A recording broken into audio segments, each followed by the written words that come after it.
आज जो मैं टॉपिक लेकर के आई हूँ उसका नाम है मेडिसिन। मेडिसिन के नाम पे हमारे दिमाग में क्या आता है कि मेडिसिन वो चीज़ है जो हम डिसीजेस को क्योर करती है, बीमारी को ख़त्म करती है। बट क्या लगता है आपको, बीमारी ख़त्म होती है? तो बहुत सारी ऐसी बीमारियां हैं जिनका दवाई खा करके प्रिवेंशन हो जाता है, जैसे कि सर्दी हो गया, खांसी हो गया, जुकाम हो गया, बुखार हो गया, तो ये दवाई खा करके ठीक हो जाते हैं।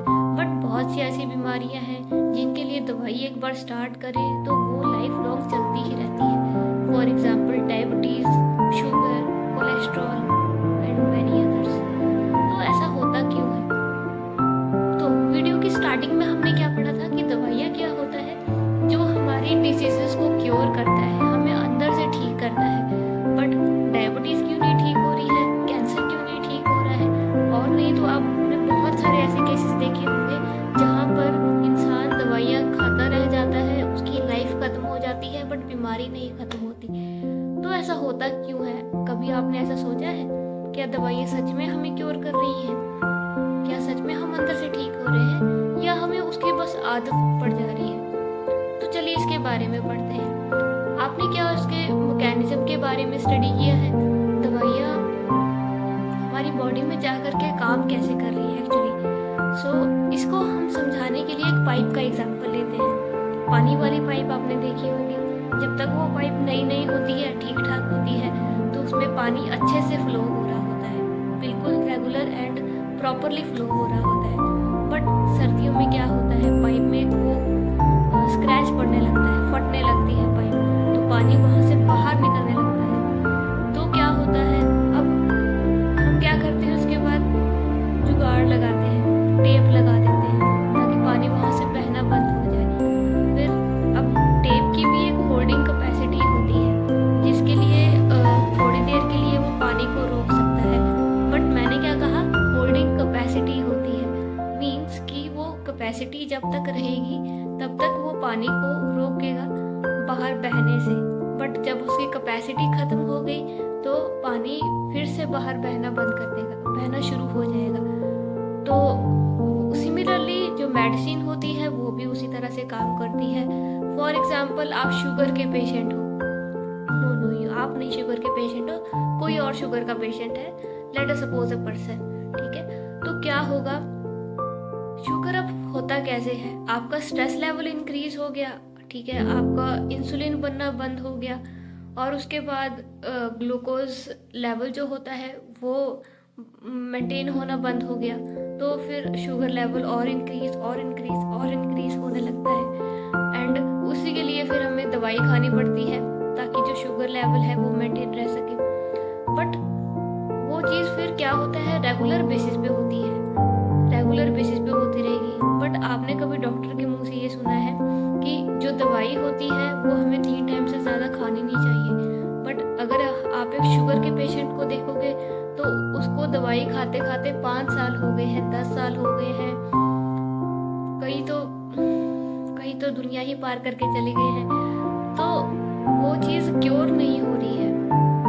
तो दवाई क्या होता है, आपको जो जिस चीज़ की कमी है या आपका जैसे शुगर लेवल उसने मेंटेन रखना है तो वो थोड़े टाइम के लिए शुगर को मेंटेन करके रखेगा। इंसुलिन जो है हम एक्सटर्नली ले रहे हैं in the form of drugs, and उसके बाद जब उसका इंसुलिन का असर खत्म हो जाएगा तो फिर हमको दवाई इनटेक करनी पड़ेगी।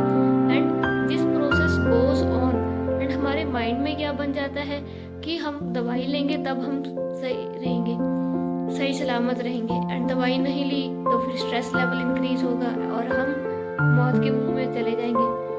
ऐसा नहीं होता डियर। आपको एक सीक्रेट बताऊं, आप बिना दवाई के भी ठीक हो सकते हो। कैसे?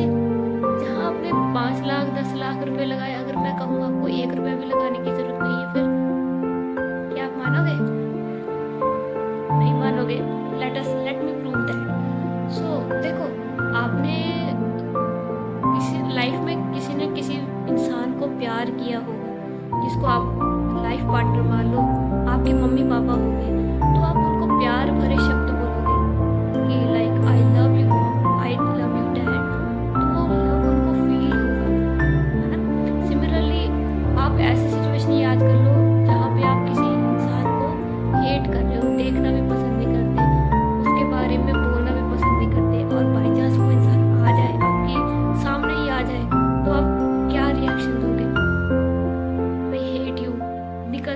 हो जाए, तो वो क्या है, आपके वर्ड्स में पावर है, आपके वर्ड्स में इमोशंस है।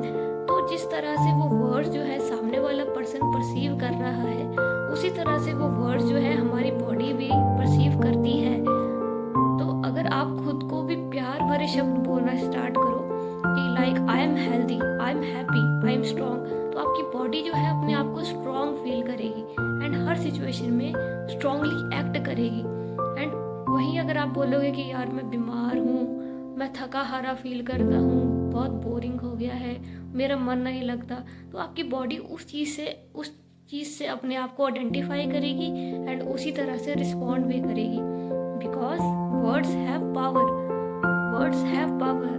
सो आप अपने आप को पॉजिटिव अफर्मेशंस बोलना स्टार्ट करो, देन आप देखो कि चेंज क्या आता है।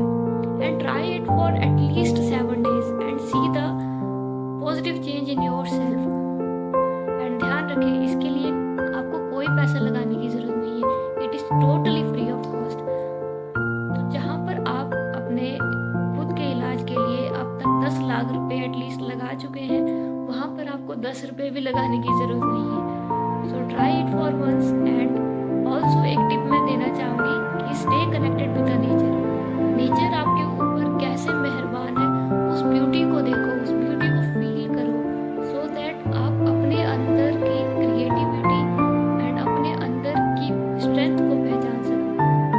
And health is wealth. So that's all for today. I hope आपको वीडियो बहुत अच्छा लगा होगा। वीडियो कैसा लगा कमेंट सेक्शन में ज़रूर बताना। And all the best for your life.